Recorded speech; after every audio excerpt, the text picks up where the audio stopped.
You can't be laughing behind the camera, bro.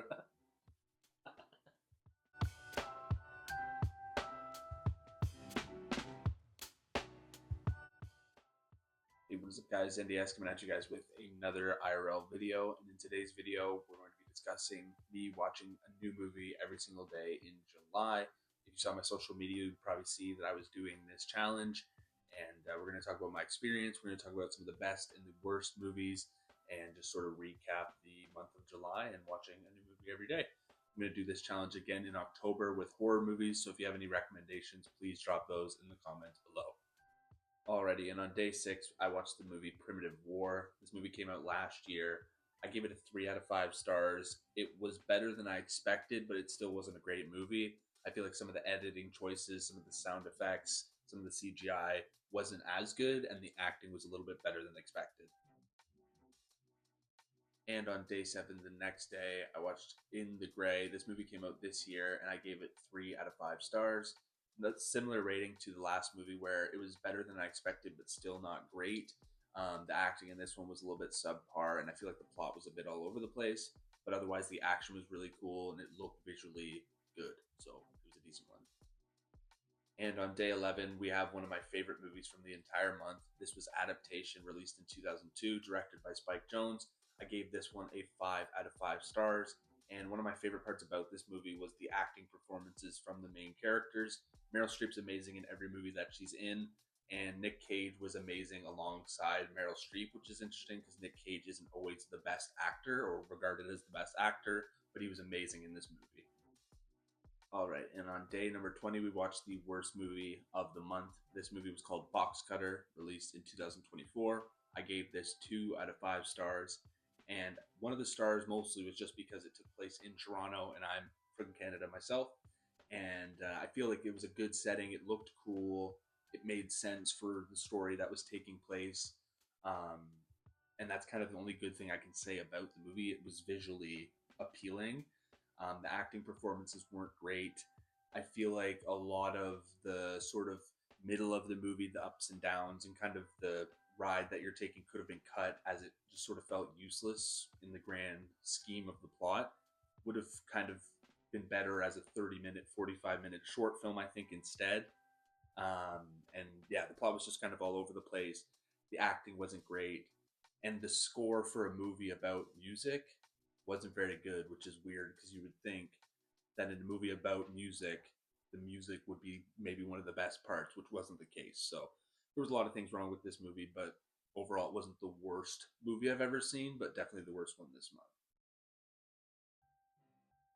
And on day 24, we watched my favorite movie of the month, Tombstone, released in 1993. I gave it 5 out of 5 stars, and I'm not the type of person who's a big Western fan. I've played Red Dead Redemption, I've seen maybe 1 or 2 Western movies, and this movie just blew me away. It has everything you want happening in a movie or a movie experience, from the acting, the emotion, the visually. It's just a stunning film. Every part of it was pure entertainment, and this is definitely my recommendation of the month. Even if you like Western movies, if you like action movies, if you don't, I definitely recommend this one to anybody. And the next day, on day 25, I watched The Foot Fist Way, a comedy movie from Danny McBride. This one I gave 2 out of 5 stars and was one of the weaker movies from the entire month.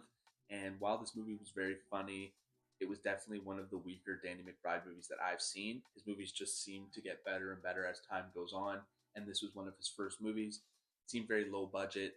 It was kind of like a lower quality movie, I would say. And yeah, I think the comedy was there. It just wasn't as good as what we've seen from him and what we will see in his career later on. So, and nearing the end of the month, day 27, I watched the film The Big Lebowski. This one I gave 4.5 or 5 stars as well. This one was really good. This one, I can't believe it had taken me this long to see it. I'd always heard about it. I'd heard references forever. I'd seen clips on social media, but I just never watched the entire movie front to back. And yeah, it's really good. I definitely recommend this one as well to anybody. It's like a good sleepover movie, laughing, sitting there, just enjoying your time watching this one. The acting performances from the main crew are amazing. And yeah, just a really funny movie overall that I recommend. And on day 29, was one of the highlights of the entire month. I watched The Odyssey in theaters. This one I gave 5 out of 5 stars and was just a great experience overall as a viewer, and just as a film. You can tell that this movie took a lot of time and effort, and everybody was playing their part when making and just acting in this movie. The actors were great, the cinematography was great, the choice to go with less CGI and less editing and effects and going with practicality and realness was awesome. And you can tell, like, that just makes a movie a better movie when you can tell that effort is put in, and they didn't cut any corners when making this movie. The viewing experience, I had a wonderful time sitting in there for the whole 3 hours. I have no complaints about that. I will say the movie was a little bit loud though. And to recap this video, going through the top 3 best, I have Tombstone, The Odyssey, and Adaptation. And for the worst, I have Box Cutter, The Foot Fist Way, and In the Gray.